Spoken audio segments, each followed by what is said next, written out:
Hi, everybody. I'm using a new system here, so please bear with me.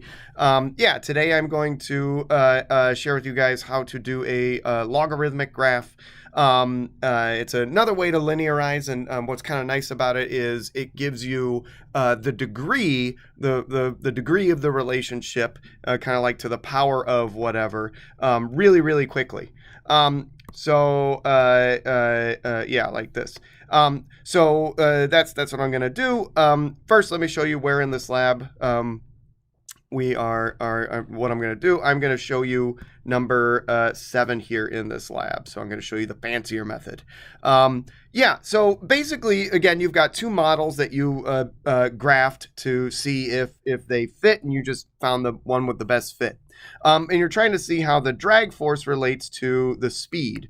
And one model shows that the speed is directly proportional, it's linear. And then the other one says that it is directly proportional to the square of the speed, the drag force is.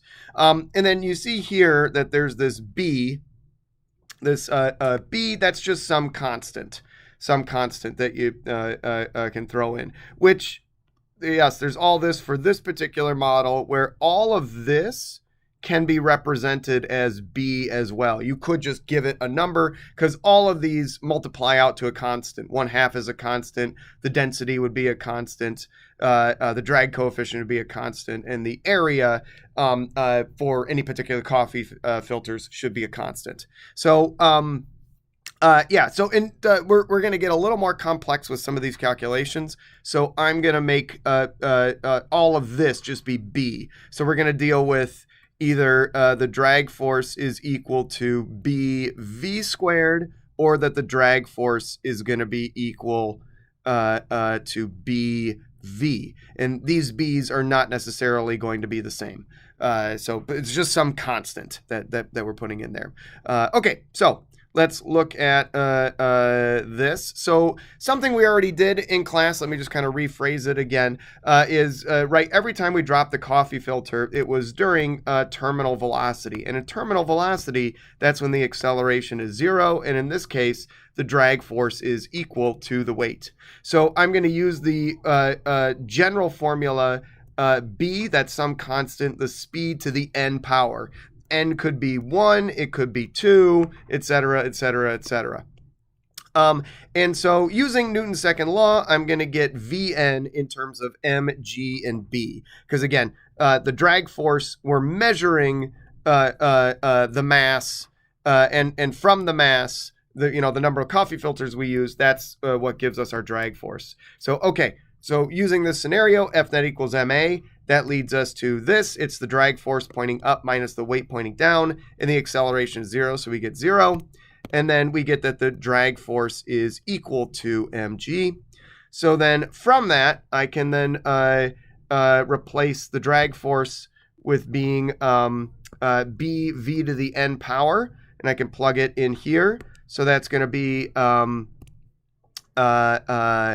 bv to the n power, and then mg, and I could divide both sides by b, and that's going to give me then the equation that I have at the bottom right here. That should be kind of what you guys ended up using, because then you can graph your y, which is v to the n, and then you've got mg that you're plotting for the drag force.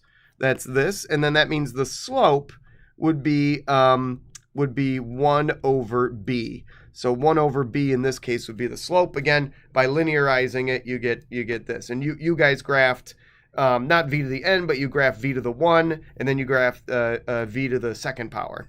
And you got some straight line where the slope gave you the inverse of b, that constant. For you. So hopefully that's what you were able to get. So I'm going to show you an alternate method.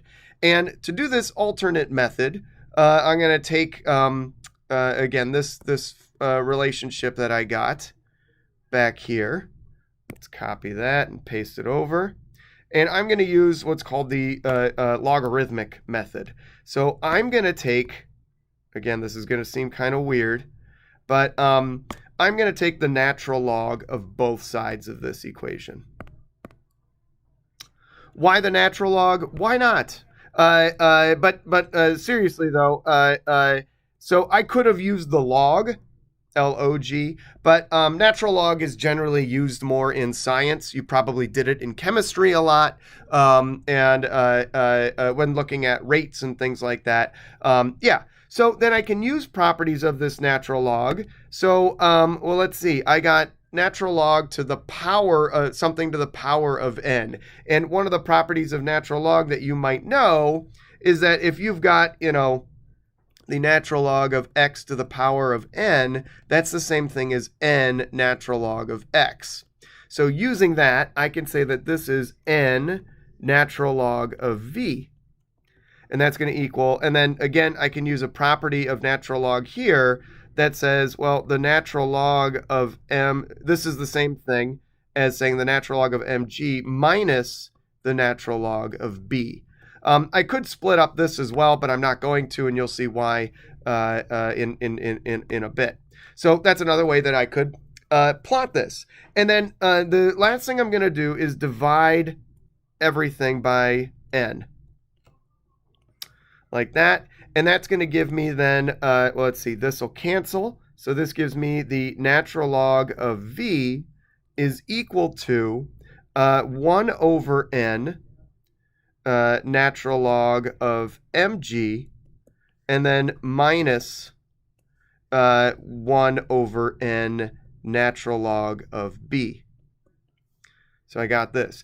And you probably can't see it, but let me reveal what's below here. So this is a linearized graph. Here's my dependent variable, y. Y is the natural log of v. And then my independent variable is going to be the natural log of mg, or my drag force is down, or is this, right? Is my independent variable. That's the x. And then the slope in this case is, that's kind of nice because the slope is the inverse of the degree. So whatever I get for my slope, I just take the inverse of that slope and I will have my n. No need to plot multiple plots.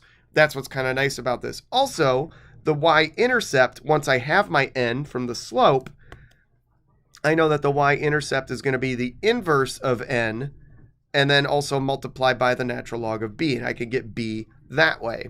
So if I plot this, the natural log of v versus the natural log of mg, I should get a straight line whose slope is equal to 1 over n. Again, that's gotten from that. But then also, I know that the y-intercept should equal 1 over m times the natural n times the natural log of b. So what I'd like you to do is, with your data, plot the natural log of v versus the natural log of mg. Again, you're going to need to linearize that, so you're going to have one column, right, with the natural log of v. One column with the natural log of v and another column with the natural log of mg, and you're going to plot it such that you get a graph like this. And yeah, so okay, hope that helped. Okay, see ya. Bye.